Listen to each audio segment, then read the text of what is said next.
What's going on, everyone? I'm Brandon, and this is the Greening the Desert Project.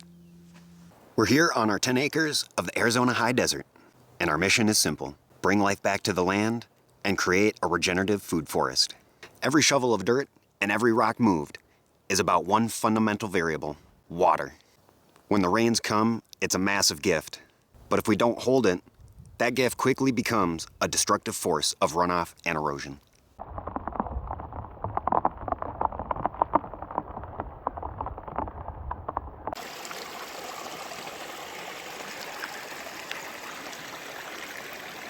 It's been over the last few weeks that we've actually received a little bit of rain through the overnight hours, so sadly nothing through the daytime that I was able to film. But today I'm actually going to get to show all this work that's been paying off gradually, slowly but surely. And even though we're just starting to see the successes of all this work, there's actually still more to do. And this is actually a structure that I haven't talked about in previous videos, so we're going to get down to how we're using this structure to slow, stop, and spread more water. So we're going to start at this spot where I've already kind of started the one rock sheet flow spreader, but I've gotten the line of rocks across, so now it's essentially kind of like a check dam. But the difference with what we're going to be doing here is we're going to be adding more rocks from where the water's coming upstream here, and we're going to add these rocks like a smiley face or like a little boomerang. And I'm just going to be using smaller rocks because we don't necessarily want to dam up the area or the flow of the water, but we want the water to be able to gently rise up over the rocks and spread over the rocks, and in that way it's spreading over the landscape as opposed to finding the little channels through the rocks and then coming out the other side and just digging another channel. We just want the water to be able to rise up and spread evenly is pretty much the main goal with this. And partly why I'm doing the sheet flow spreader on this spot as well is because we've just got the abundance of rocks within an arm's reach, so it's super easy to get all the materials we need for this spot.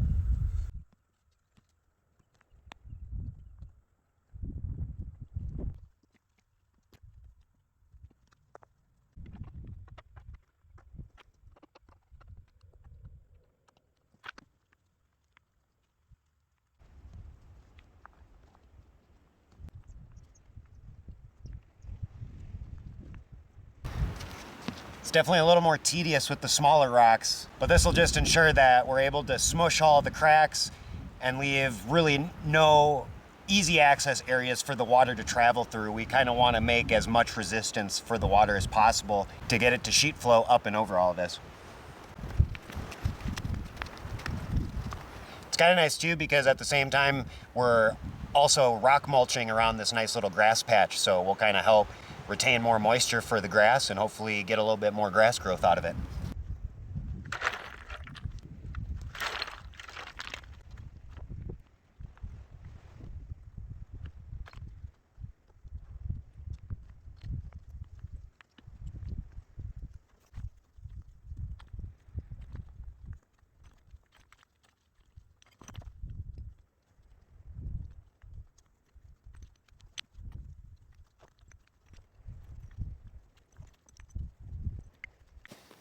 So you can see we didn't have to go too hard on stacking rocks, and that's kind of the point. We just need to have one rock layer, nothing more than that. And for this section in particular too, you can see it's not as big of a smiley face or a boomerang as some people might think, but for the goals of this sheet flow spreader, at least for the position that this is in and the way that the water flows down this area, it's actually sitting in the lowest portion, or where the water was originally kind of creating its trail and eroding the path away. So now with the sheet flow spreader in this spot, we'll eventually start creating a nice terrace that will level itself out, and instead of having the nice tear through erosion rip ride that it had before, now we're creating better sheet flow spread with the rainwater when it does come. And then we're also creating the rock mulch as well, which should help a lot more of the grasses that are at least underneath this area. So better rock mulching, more moisture retention, just all the things we need to make things grow around here.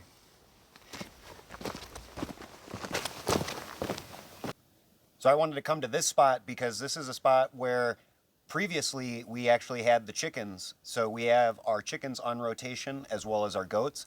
But this was a spot where the chickens were, so we can see that the chickens like to scratch downhill, and what they've done here is actually pretty much raked up all of the gravel from the area that they were in, and now they've made this nice sheet flow spreader in the form of gravel. So this was something I didn't even have to do. We only had to place the chickens here. Now we can see the results after a whole summer's worth because they were here at the beginning of the season. So now we can see what growth has happened throughout the summer and into the later season here, which it's really nice to see that there is stuff starting to grow. We've actually got some volunteer tomato plants growing up in a lot of these spaces because we had fed them tomatoes and a whole bunch of tomatoes at one point. But then it's really nice to see that we've got grass starting to go to seed and spreading its seed out. And then we've also got new grass starting to sprout on the edges of the spreader, but then also in between the rocks and all the gravel here. So this is really good evidence of how effective these sheet flow spreaders are and the effect that they can have on areas. So I can take the example from the chickens actually, and we can come to a spot like in our Fraggle Rock area where we've previously done all of these different basins. And that's in a different episode, so you'll have to look back and watch those episodes. But we can come to our pathway that comes through the Fraggle Rock area, and we know that there's a whole lot of water that always sheet flows down this pathway every time.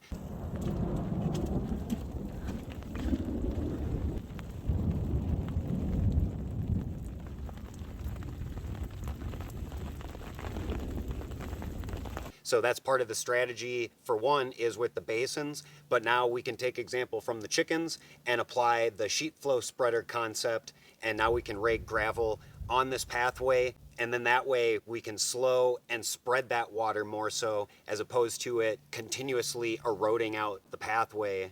And this is the pathway where we're riding the quad or the four-wheeler too. So we don't want any more erosion or rut making basically.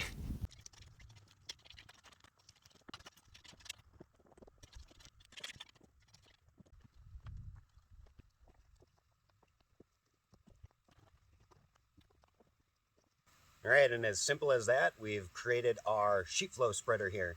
So you'll notice the bigger rocks I used, and this is actually a higher point on the sheet flow spreader. So if anything, if this thing were to get too backed up and it's not gonna make it over or any case like that, we've got an exit point where it's gonna further catch silt and organic material and stuff and still essentially spread the flow of the water. And so we've got the one exit point, but then just as a double precaution, we've also got the basin right next to it that it can also flow into. And what makes the sheet flow spreader just even nice in this case, because this is a pathway for utility vehicles, so it's not like we want to make a gigantic speed bump or anything like that. So this actually makes it perfect where we still have easier access and it's not such a big jump, or it's not such a big ski jump on the four-wheeler. But then that way, now we still are able to stop and slow the water, but then also spread it a lot further out than what it was doing before, whereas just taking our path here and just carving out the landscape and bringing all that topsoil and sediment with it. Oh yeah, just remember, you can support the Greening the Desert project by joining our Green Guardians YouTube or Patreon membership. I actually want to just take a quick tour and just show you these areas that actually have been transforming. So we'll take a look at these areas over here where we've started growing new grass and a lot more has been starting to fill in. So we really got the beginning process of the healing of this desert area so far. And that's the beauty of the earthworks that we have done with capturing and harvesting all of the rainwater through these events, but then also with the rotational grazing that we've been doing with our goats and our chickens. So providing mulch with the hay that's being thrown down along with nutrients or fertilizer, I think this has greatly contributed to this new growth and this more filled in green look that we're starting to see on our landscape.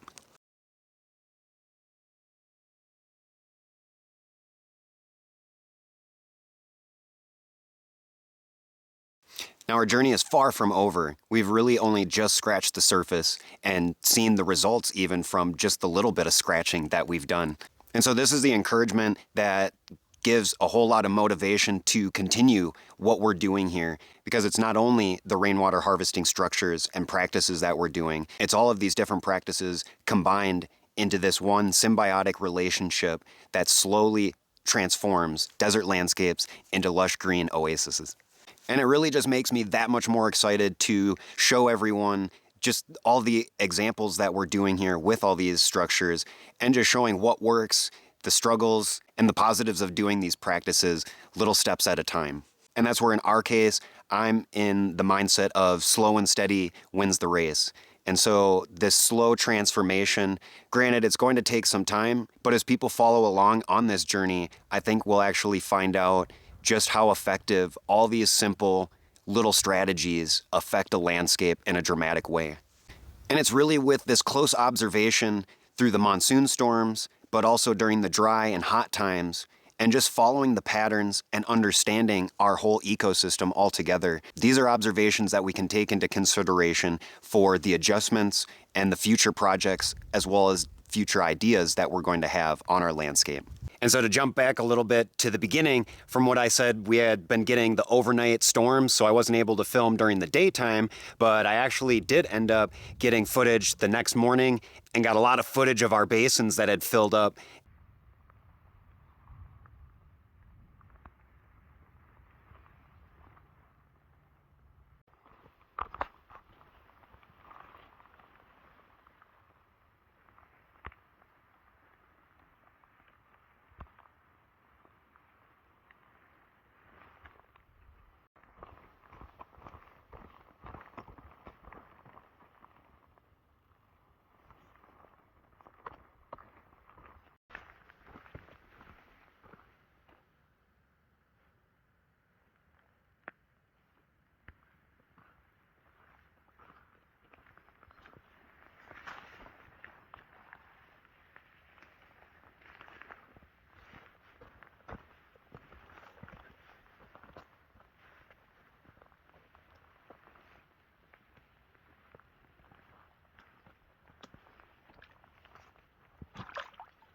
We'll actually continuously look at how much longer our basins hold water over time, because there could be this point where they just indefinitely hold water, just like our EPDM liner. So, and that's the cool thing with all those rains filling up our basins here, especially the rubber lined ones. Actually, in this basin here, we've had tadpoles growing in the water. So there's a whole bunch of tadpoles. And that's the cool thing, is that we are promoting more life. And especially just kind of the irony is because we don't really need to use any water right now. I mean, the growing season's done, it's getting colder, and we're transitioning into wintertime. So slow down on the plant growth. We don't really need as much water, so we'll be able to hold all of this water. And I'm also seeing less evaporation as well because the sun angle is lower, so we don't really have to worry about that too much, especially with the colder nights. So this will just help add to the water storage over wintertime, and that'll be the cool thing to see how much water we get over winter. So since I was talking about the basin, I actually want to show you with this water how I'm going to be making.